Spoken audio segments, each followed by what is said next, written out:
Se sentent déjà de trop partout. Si en plus on leur fait comprendre qu'ils nous dérangent, ça manque d'amour.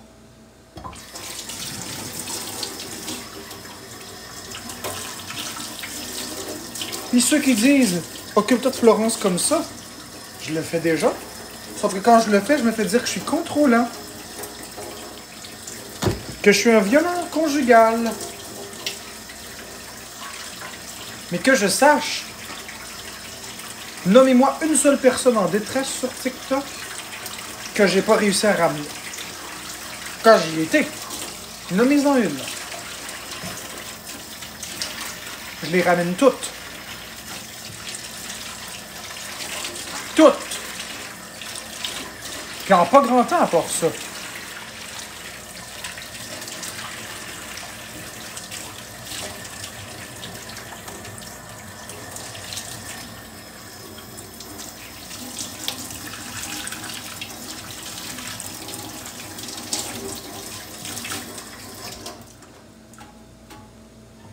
Pas de réponse.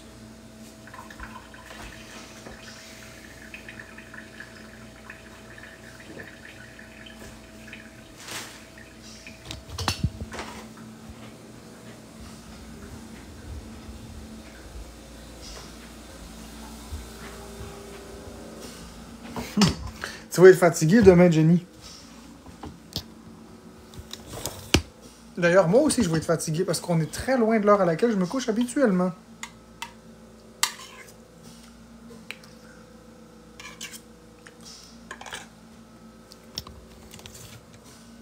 Même pogner un petit speed. Ça va aller mieux. Fuck.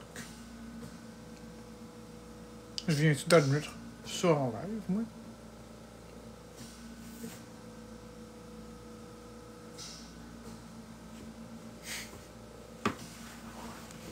Pas vrai, hein?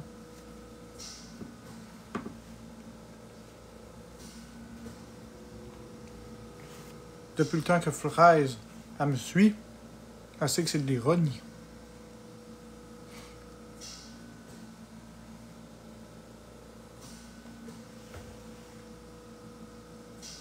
Donne-moi une conséquence. Ben non, pas de conséquence.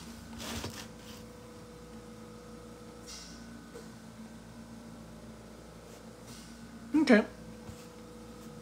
On va te donner une conséquence, Jenny. Je t'oblige. Je t'oblige à t'aimer plus et à avoir plus confiance en toi. Et je t'oblige à continuer tes beaux efforts.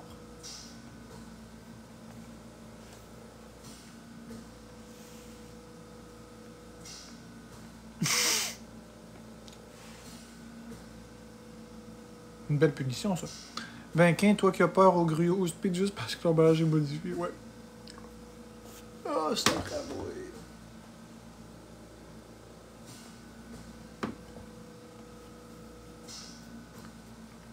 T'en prendrais du gruau au speed, hein, Fraise?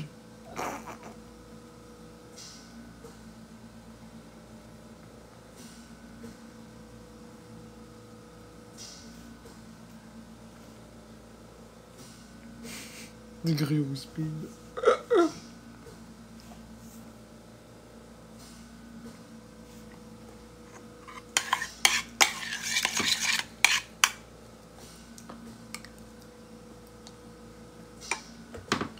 Mets-toi une petite musique douce, Jenny.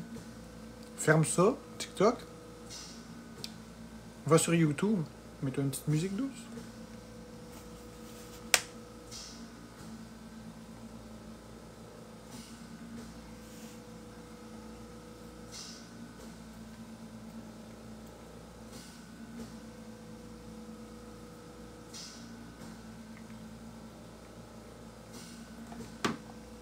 Ah ouais, fraise framboise, merci chocolat. Tine. Tu te regardes en tout temps? Ou juste quand tu prends du speed, mettons? Ok? Puis si tu t'acquicardes, à combien? À peu près. Léger, modéré, élevé. Non, je prends pas la drogue. Inquiète-toi pas, c'est une farce.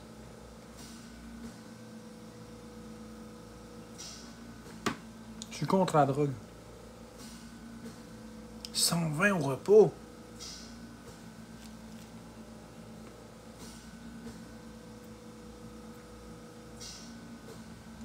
Mais c'est vite.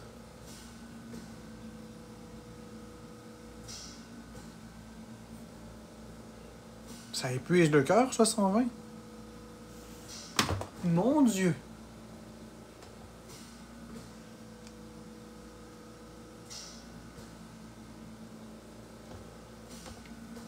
À 180 par minute, ouais, dans une crise, Jenny, ouais. Dans une crise, ouais.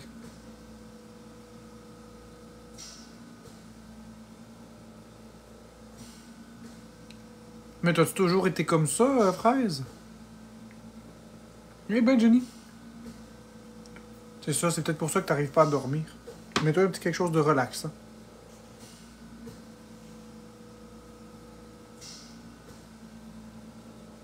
Depuis l'enfance, mon Dieu. OK. Fait que toi, que je te dise que j'ai peur quand mon cœur bat à 150, pour toi, c'est rien. Je joue pas sur PC. Pour toi, c'est de la petite bière, hein, 150. Asti.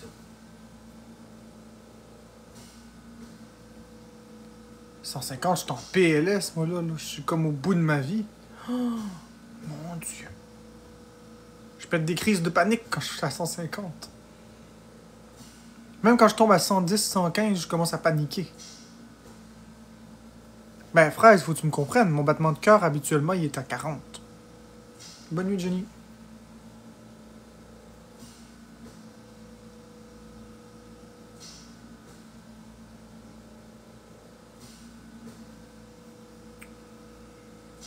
Tu sais, mon cœur, il bat à cette vitesse-là. Poum. Poum.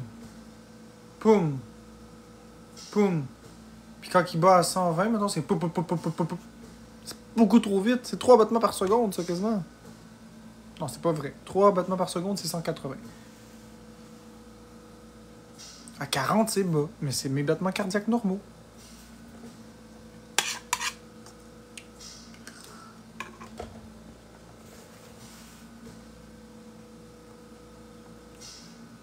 Bonne nuit, Jenny.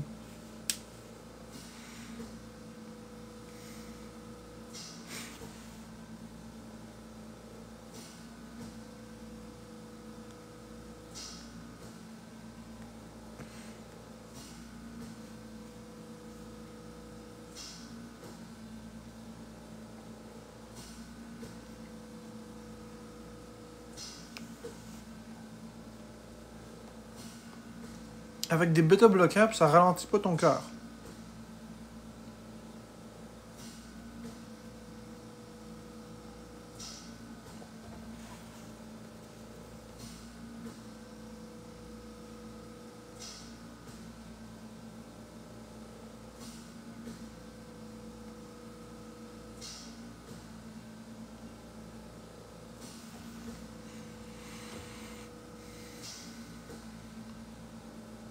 Bon.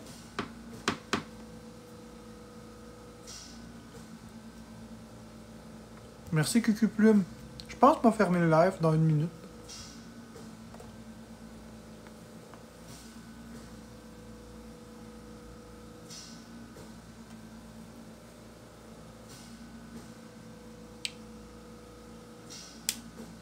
Je pense que c'est l'heure de fermer le live, les amis. Je pense que vous avez tous besoin d'aller vous coucher. Parce que vous êtes tout accro à moi.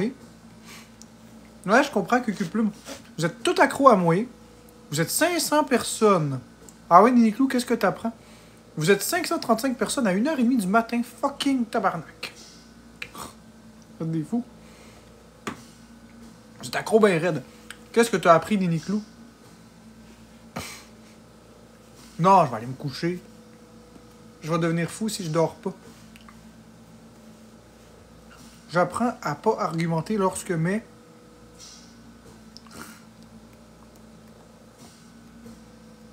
gars sont en crise. Étape numéro 1.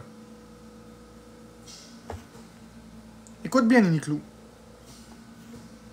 Comment gérer une situation de crise avec brio? Étape numéro 1. Constater la crise. Tu regardes la crise. Tu la constates. Tu ne dis rien. Tu la regardes. Étape numéro 2. Exactement. Étape numéro 2. T'entres en communication. En demandant ce qui se passe. T'écoutes la réponse. Tu ne contrôles pas le discours. Tu écoutes. Étape numéro 3. Tu valides l'émotion. Tu valides. Tu ne tentes pas de négocier. Tu valides. Point. Ensuite, lorsque tu as validé, tu poses des balises douces en exprimant que tu le comprends. Mais tu poses des balises. Et je te garantis, si tu fais comme ça va toujours bien aller. N'invalide jamais l'émotion. N'aggrave pas la situation, n'embarque pas dans un délire. Mais n'invalide pas. Il faut réajuster son discours tout de suite quand ça dérape. Il faut faire ça vite. Tu le vois. Ça prend le bon sens ou ça prend le mauvais sens. C'est difficile. Ça paraît facile, mais c'est difficile.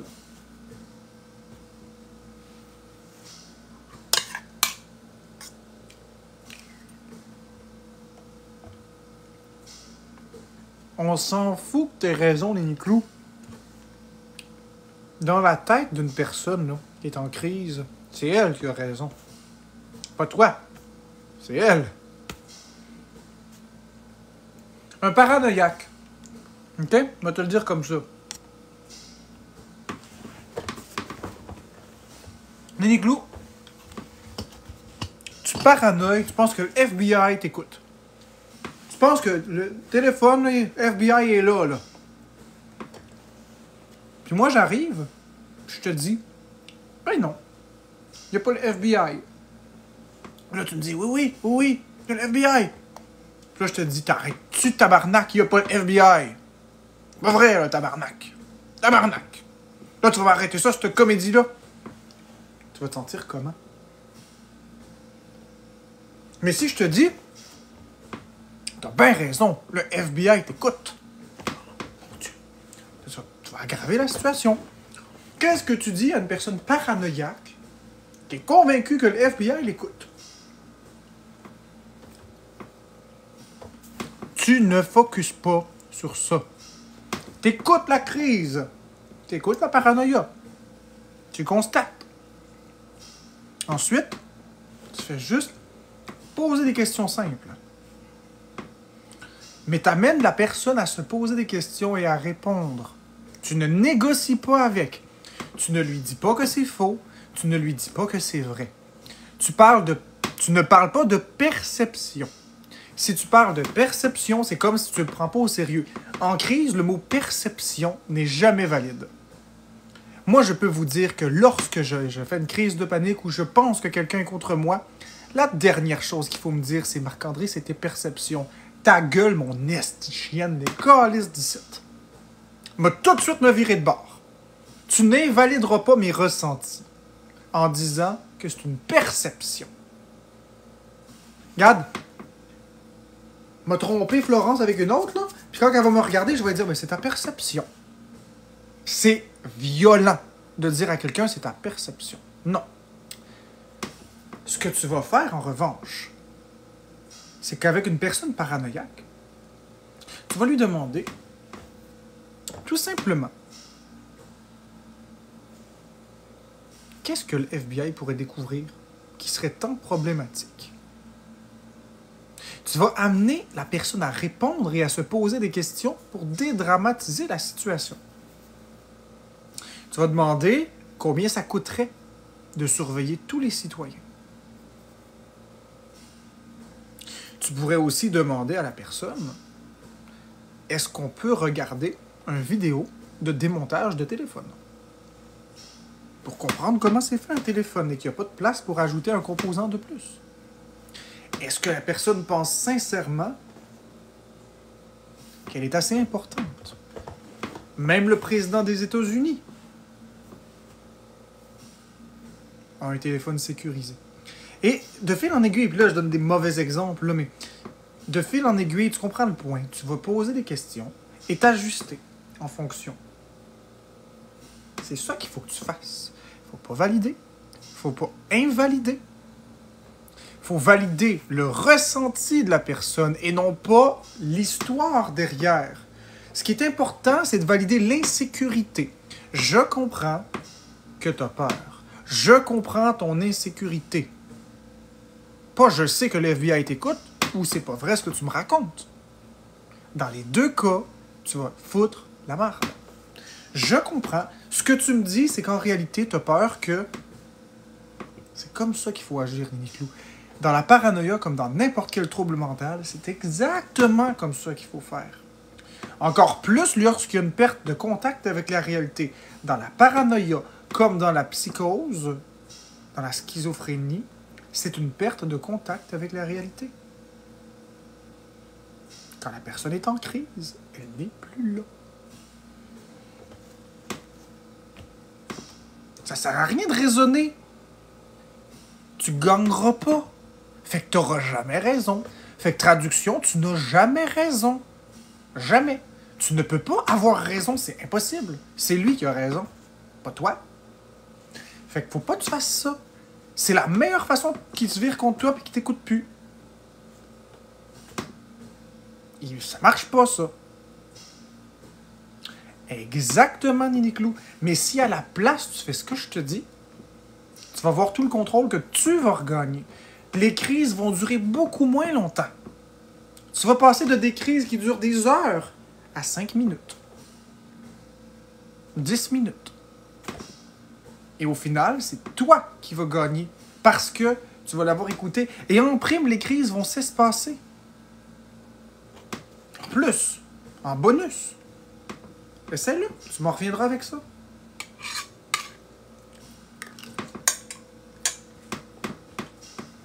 Ben là, tu me connais. Là, je te donne le truc. S'il y a d'autres choses, tu me le diras, je te dirai comment agir.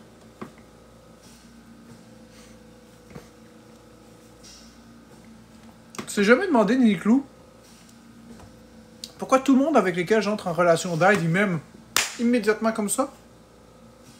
Pourquoi quand j'entre en relation d'aide, le monde dit toujours que je suis la meilleure personne qu'ils ont jamais connue? Pourquoi?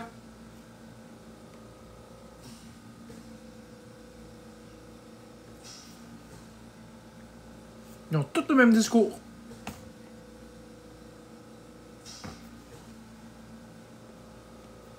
Je sais que Plume. J'attends la réponse. Que ce soit Jenny Miville, que ce soit Florence, que ce soit Meg, ou même Danick, ou les autres, à l'hôpital que je ramenais. C'est toujours la même chose qui se dit.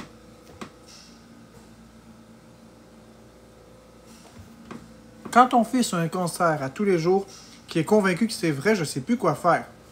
OK. Excellent, Cucuplume. OK, Niniclou. Je vois ce que tu veux dire. On a un petit hypochondriaque. D'accord. Je connais ça. J'en connais pas d'autres. Laisse-moi deviner. Tu pètes une crise parce que il te vide ton énergie. Écoute, je vais te poser des questions, puis en fait, je te donne un descriptif, tu me dis si c'est ça. OK? Je te donne un descriptif, là, puis tu me dis si c'est ça. Tu me dis si j'ai bien compris la psychologie puis votre histoire. Ton fils te dit, j'ai un cancer. Tu prends plus le temps de l'écouter, c'est un soupir. Ben non! Il y en a pas, c'est dans ta tête. Non, regarde, j'ai ce symptôme-là et ce symptôme-là. Arrête! Il y en a pas. Ça ressemble-tu à quelque chose comme ça? T'es vidé de ton énergie, et voilà. Et voilà. Je vais t'expliquer quelque chose, Néni Clou, parce que tu le vis pas. La peur d'avoir un cancer, c'est d'abord et avant tout la peur de mourir. C'est donc l'insécurité. C'est donc une personne qui est anxieuse. Elle a donc besoin d'être rassurée. De se faire dire « t'en as pas de cancer, c'est dans ta tête », c'est pas rassurant. La personne sait qu'elle dérange et qu'elle est confrontante. Elle se sent de trop. Mais elle se sent surtout incomprise et pas écoutée. Alors toi, ton jeu, c'est de t'assurer que ton fils se sente en sécurité et soit rassuré. Comment faire ça? Très simple. Tu vas t'asseoir avec ton fils et tu vas l'écouter. Tu vas lui poser des questions. C'est toujours dans la communication. Tu vas commencer par lui demander ce qui lui fait peur dans le fait d'avoir un cancer. Chose que je suis convaincu que tu ne lui as pas demandé parce que tu étais tellement tanné qu'il te parle de ça que tu t'es même pas intéressé à pourquoi il a peur. Donc tu vas t'asseoir, tu vas lui poser la question. De quoi tu as peur? C'est la première étape. Deuxième étape, qu'est-ce qui te fait croire que tu as un cancer? Puis là, il va te raconter des trucs. Puis là, tu vas lui demander depuis... Puis là, tu vas lui demander cette question qui est comique, mais qui est révélatrice. Écoute bien cette question-là. Tu dis que tu as un cancer. Depuis combien de temps? Et cette question est puissante. C'est une question de manipulation. Ça fait combien de temps qu'il y a un cancer? Est-ce que ça fait 6 ans? Parce que j'en connais pas beaucoup des cancers qui durent beaucoup d'années. Je connais des cancers qui durent en quelques mois. Mais des cancers qui sont stables puis qui se dégradent pas rapidement, j'en connais pas vraiment. Il y en a pas, Néni Clou. Tu vas lui demander, ça fait combien d'années que tu as le cancer? Après ça, une petite recherche sur Internet va démontrer le reste. Tu peux aussi aller avec les symptômes. Tu lui demandes, qu'est-ce qui te fait croire que? Parle-moi de tes symptômes. Dans le fond, ce que tu veux faire à ton fils, c'est l'autonomiser. Lui donner des outils diagnostiques. Quelque chose de concret. Non pas pour s'enfermer dans sa peur, mais pour justement invalider ses propres ressentis. Ce que tu veux, c'est lui donner les outils de reconnaître qu'il n'a pas le cancer. De sorte à ce qu'il ne te chale plus. Tu sais, mettons, un des signes de cancer qui arrive dans les stades avancés, c'est l'amaigrissement marqué. A-t-il un amaigrissement marqué? Quelqu'un qui a un cancer a un système immunitaire extrêmement affaibli. Attrape-t-il souvent des maladies? Rhume, grippe, infection quelconque des voies respiratoires? Parce que le cancer, ça épuise. Est-il plus épuisé?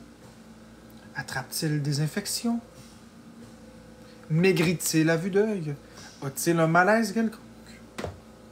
Pas un mal de bras ou... Non, un vrai malaise. Est-il encore capable de faire ses activités quotidiennes? Est-ce qu'il se sent confus?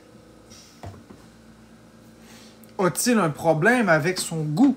Parce que lors de certains types de cancers, les personnes peuvent avoir des problèmes avec les goûts. Avaler la nourriture peut être super compliqué.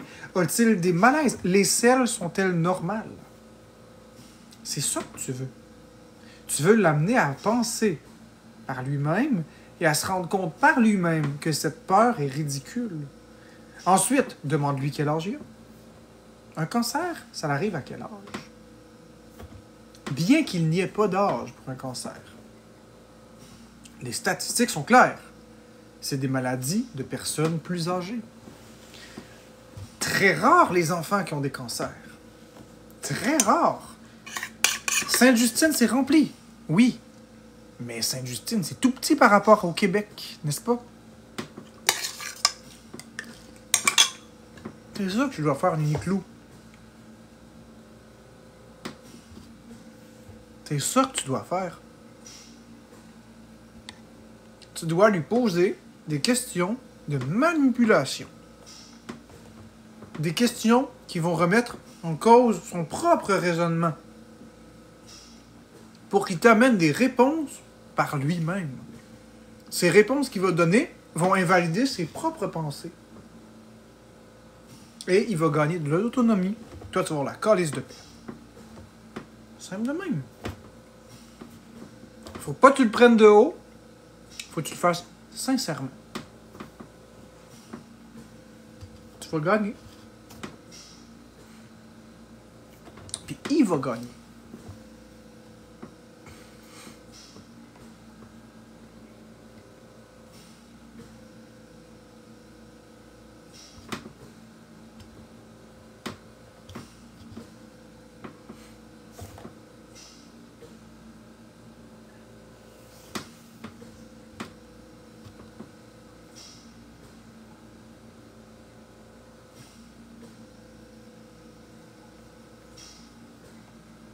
Merci Chris B.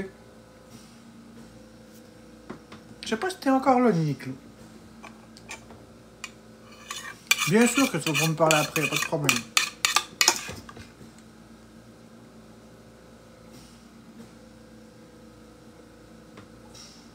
Excellent. Fais-le comme je te l'ai demandé.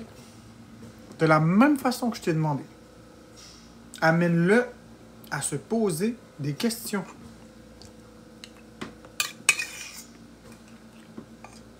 Ne lui donne aucune réponse toute faite. Quelqu'un d'anxieux va pas te croire. Ah bien.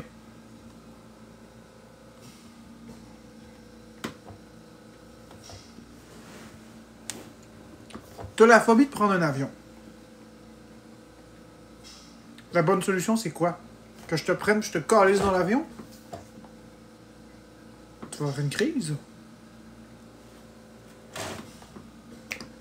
L'autre solution, c'est quoi? Que j'arrête pas de te dire, ben non, il n'y a pas de danger, va prendre l'avion. Il n'y a pas de danger, va prendre l'avion. La personne qui a peur d'avion va dire, oui, mais des écrasements. Oui, mais... Tu ne gagneras pas. Tu n'as pas raison. Une phobie, c'est irrationnel. Le rationnel ne gagne pas. Tu dois donc lui poser des questions. Pourquoi as-tu peur de prendre l'avion? Pourquoi tu peur des avions?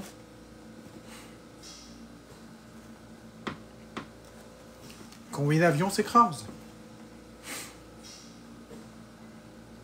Combien d'accidents d'auto y a-t-il? Combien d'accidents d'avion y a-t-il? Une question toute bête peut régler une peur des avions. Comment on appelle les gens qui conduisent des avions? Des pilotes. Combien sont payés les pilotes? Ah, je sais pas. C'est pas obligé d'être précis, mon fils. Donne juste un chiffre. Est-ce que c'est payé 50 000, 100 000, 200 000? Ah, 75 000! Parfait. Les pilotes ont-ils un plan de retraite? Oui. Bon. Ça veut dire que le pilote, il fait toute sa vie dans l'avion, puis il arrive à la retraite. C'est donc sécuritaire. Le pilote, est-ce que tu penses qu'il veut mourir? Est-ce que tu penses que son but, c'est de mourir? Penses-tu qu'il y a une famille et des amis? Donc, le pilote va-t-il faire tout ce qu'il peut pour que l'avion atterrisse en toute sécurité, sachant qu'il est lui-même un humain et qu'il y a une famille? Quand tu penses à ces questions-là, combien de personnes voyagent à travers le monde par avion? Par jour? Par année?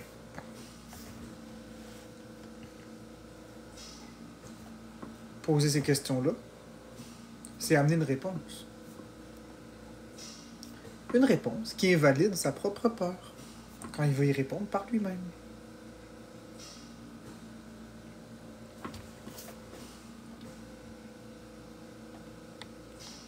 C'est comme ça qu'il faut parler à quelqu'un qui a peur.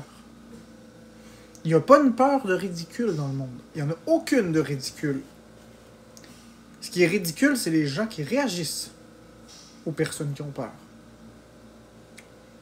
Les gens ont peur des gens différents. Moi, je vous prétends qu'avec de l'amour, de la compassion, de l'écoute, on arrive à tout. C'est ça que je vous dis, moi.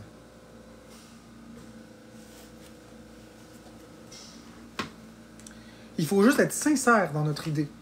Et accepter de laisser toutes nos idées de côté pour écouter la personne. Déconstruire ses biais de confirmation. Déconstruire ses préjugés.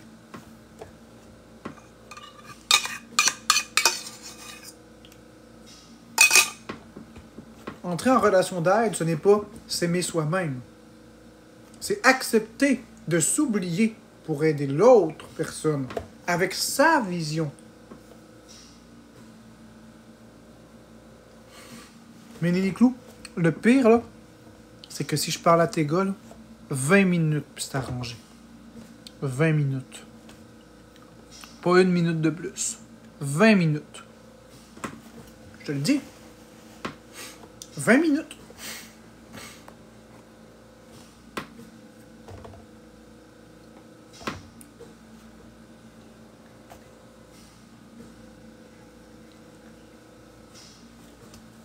Je suis pas psychiatre. Je suis pas neuropsychologue. Je suis pas psychologue. Je suis humain. J'en ai vécu beaucoup dans ma vie. Je sais ce que c'est se faire juger.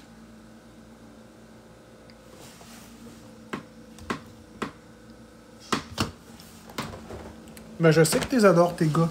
Tous les mamans du monde aiment leurs enfants. En passant, Nini Clou, bonne fête des mères.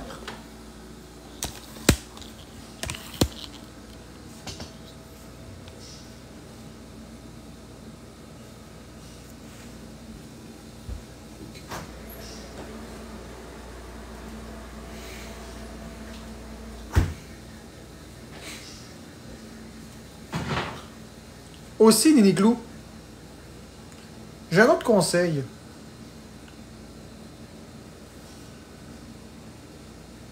J'ai une autre question pour toi. Qui est un conseil.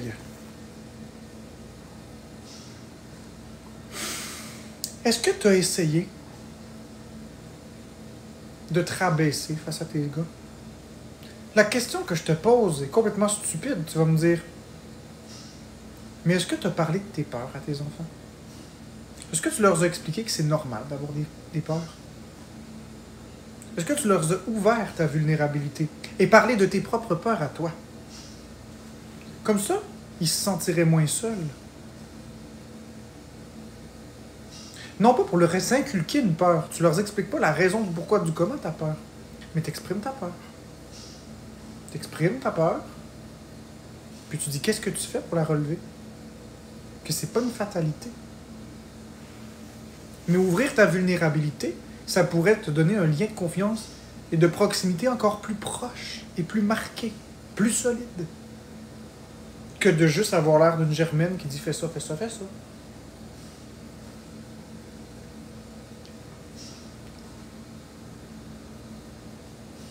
Oui, mais si tu leur nommes que toi aussi tu as ces peurs-là, pas de prétendre qu'ils le savent, leur confirmer, leur valider. Je comprends. Je comprends. Je comprends. Je comprends ce que tu me dis.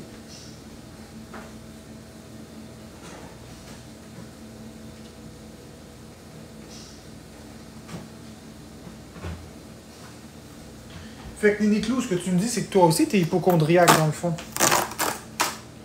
T'es hypocondriaque.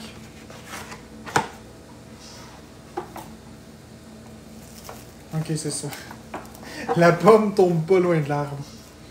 Ok. De là, ton incapacité de les rassurer. Parce que t'es trop dans ton émotion.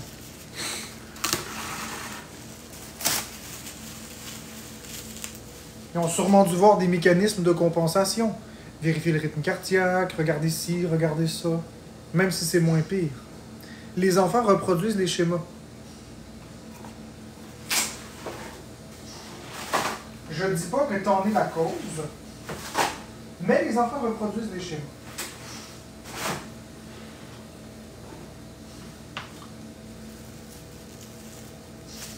Je vais te donner un exemple concret, je vais vous dire un secret. Entre nous, parce qu'il est rendu tard, il est rendu 2 heures du matin, je vais vous expliquer une chose réelle de la vie. Si ça peut vous aider. Si Nini Clou, ça peut t'aider, je vais t'expliquer quel est le lien de cause à effet. Moi, Nini Clou, j'ai une mère qui est extrêmement fanatique de la propreté. Quand j'étais jeune, ma mère nettoyait toujours. Mais il y a une chose que ma mère m'a toujours dit.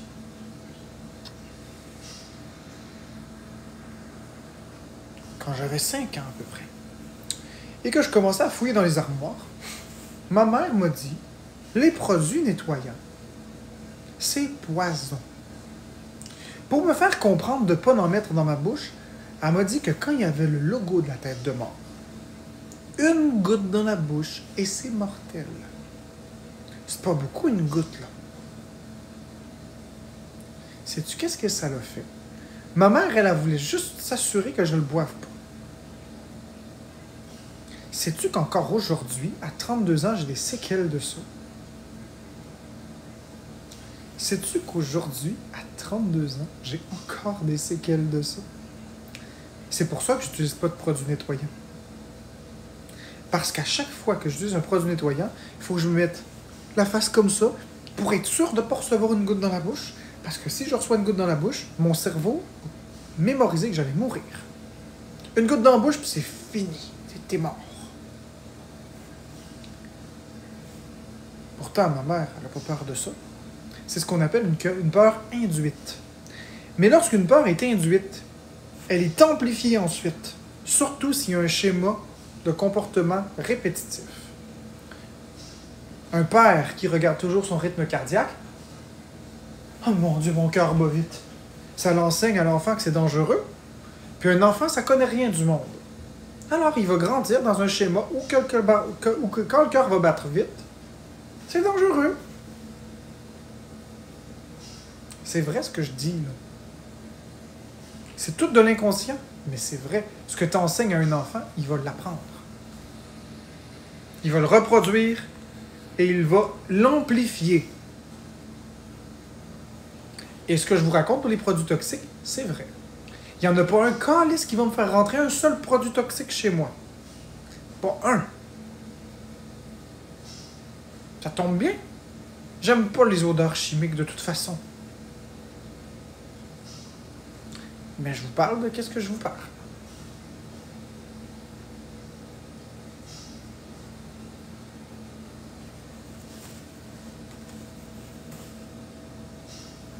C'est pour ça que j'ai pas de produits toxiques. Et j'en aurai jamais.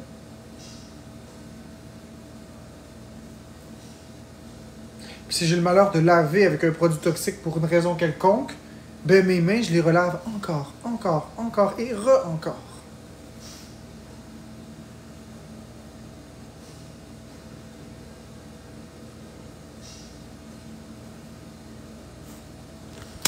Je suis pas fou. C'est le schéma qu'on m'a appris. Ça peut se déconstruire, mais j'en ai pas envie. C'est trop souffrant, c'est trop ancré en moi. C'est plus simple rendu là de les éviter.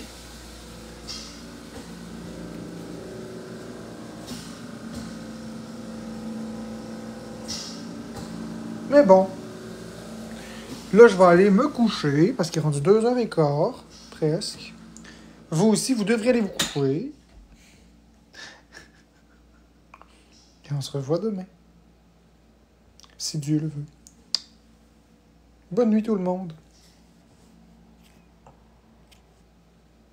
Si Dieu le veut. Bonne nuit tout le monde. Si Dieu le veut.